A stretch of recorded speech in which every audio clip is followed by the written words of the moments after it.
তো হ্যালো বন্ধুরা, তোমরা কেমন আছো? আশা করি তোমরা সবাই ভালো আছো এবং তোমাদের পড়াশোনা খুব ভালো মতো চলছে।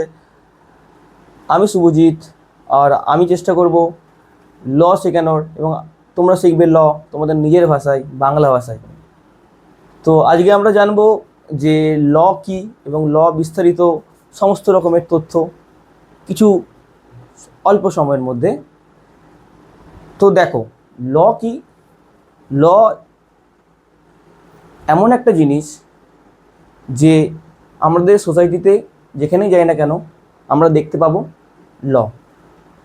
যদি আমরা একটু ইংলিশ ভাষা জানতে চাই তো আমরা জানবো কি, যে law is a some set of rules and regulations which are made by the parliament or state legislature. That's means, এখানে কি বলছে? ল এখানে বলছে ল এমন একটা নিয়ম বা রুলস যেটা কার দ্বারা নির্ধারিত হয় বা কার দ্বারা তৈরি হয়? পার্লিয়ামেন্ট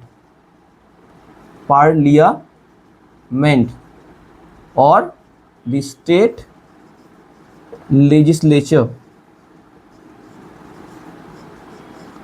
তার মানে এখানে কি বলছে যে পার্লামেন্ট লকে তৈরি করে, পার্লামেন্ট বা স্টেট লেজিসলেচার।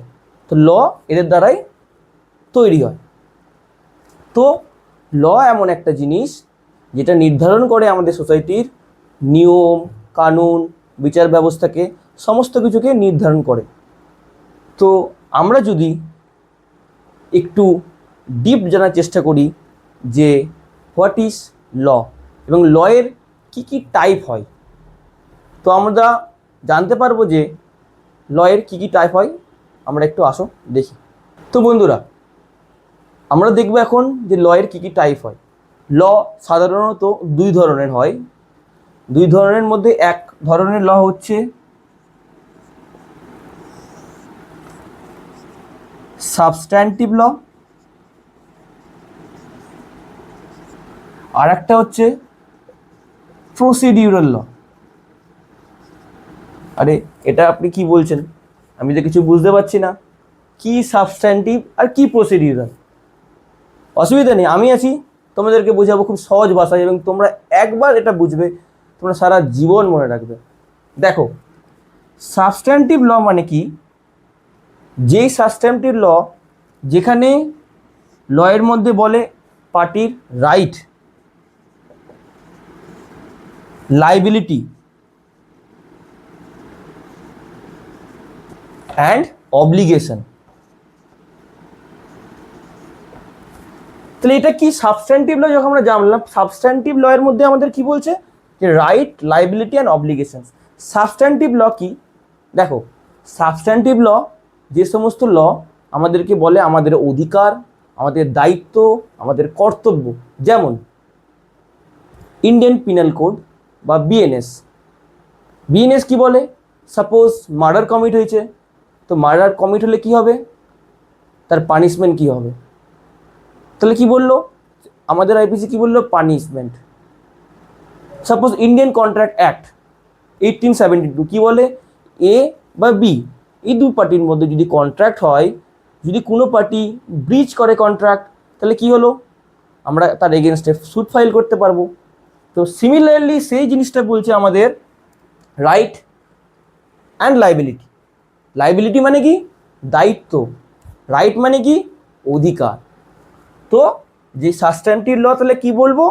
যে সমস্ত ল আমাদের রাইট এবং লাইবিলিটি দুটোকে নির্ধারণ করতে সাহায্য করে, সেই সমস্ত লকে আমরা বলবো সাবস্ট্যান্টিভ ল। এক্সাম্পল স্বরূপ IPC, contract act, etcetera etcetera. তো আমরা খুব সহজভাবে জানলাম যে সাবস্ট্যান্টিভ পার্ট কাকে বলে। এবার যদি আমি বলি প্রসিডিউরাল পার্ট কি? প্রসিডিউরাল মানে প্রসেস। সাপোজ যদি আমি আইপিসির কথা বলি, যদি আমি সাবস্ট্যান্টিভ লয়ের কথা বলি, এই ল কি বলছে? যদি আমি মার্ডার করি তাহলে আমার এই পানিশমেন্ট হবে, যদি আমি এটা করি, এটা যদি আমি অফেন্স করি তাহলে এটা পানিশমেন্ট হবে। যদি পানিশমেন্ট হয় তো পানিশমেন্টটা কীরকম হবে?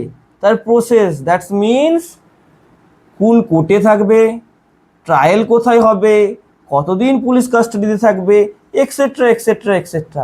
দ্যাটস মিনস ইনভেস্টিগেশন থেকে শুরু করে, ট্রায়াল থেকে শুরু করে, জাজমেন্ট পর্যন্ত। আমি কি বললাম? ইনভেস্টিগেশন, ট্রায়াল, জাজমেন্ট পর্যন্ত আমাদেরকে কে নিয়ে যাবে? প্রসিডিউরাল ল। আমাদের সাবস্ট্যান্টিভ ল কি বলছে? রাইট। কিন্তু যখন রাইট কারো ভায়োলেট হচ্ছে, যখন সাপোজ মার্ডার হচ্ছে, রেপ হচ্ছে, তখন তার প্রসেস কি হবে? আমাদের বলবে প্রসিডিউরাল ল। সাপোজ সিআরপিসি, যদি আমি ক্রিমিনাল কথা বলি তাহলে কি হবে? সিআরপিসি। যদি আমি সিভিলের কথা বলি তাহলে কি হবে? সিপিসি। তো আশা করি তোমরা সব কিছু বুঝতে পারছো আমি যেটা বোঝানোর চেষ্টা করছি। এই দুটো পার্টেই আমাদের লকে পার্ট করা হয়েছে, একটা সাবস্ট্যান্টিভ, একটা procedural law. Substantive that's means যেখানে পার্টির দায়িত্ব, কর্তব্য, অধিকারের কথা বলে। কিন্তু প্রসিডিউরাল ল মানে কি? তাকে কতদিন পানিশমেন্ট হবে, সে কতদিন জেলে থাকবে, কতদিন কাস্টাডিতে থাকবে, তার ট্রায়াল কীরকম হবে, কোন কোর্টে হবে, সমস্ত কিছুটা বলে আমাদের প্রসিডিউরাল ল। তো আজকে আমরা আমার ফার্স্ট ইন্ট্রোডাকশন ভিডিওতে জানলাম কি যে লয়ের দুটো পার্ট কি।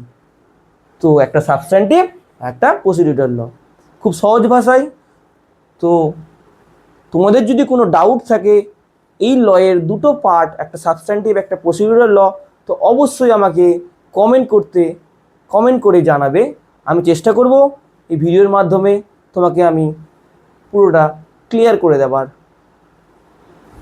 তো আশা করি এই ভিডিওটা তোমাকে খুব মোটিভেট করেছে এবং তোমাকে খুব আন্ডারস্ট্যান্ডিং অনেকটা তোমার ক্লিয়ার হয়েছে যে আমি কি বিষয়ে আলোচনা করছি, কেমন কি। তো যদি ভিডিওটা এতক্ষণও পর্যন্ত ভালো লেগে থাকে তো তুমি চ্যানেলে নতুন হলে চ্যানেলকে করবে সাবস্ক্রাইব, চ্যানেলে করবে লাইক। আর কোনো তোমার ডাউট থাকলে অবশ্যই কমেন্ট বক্সে কমেন্ট করতে ভুলবে না।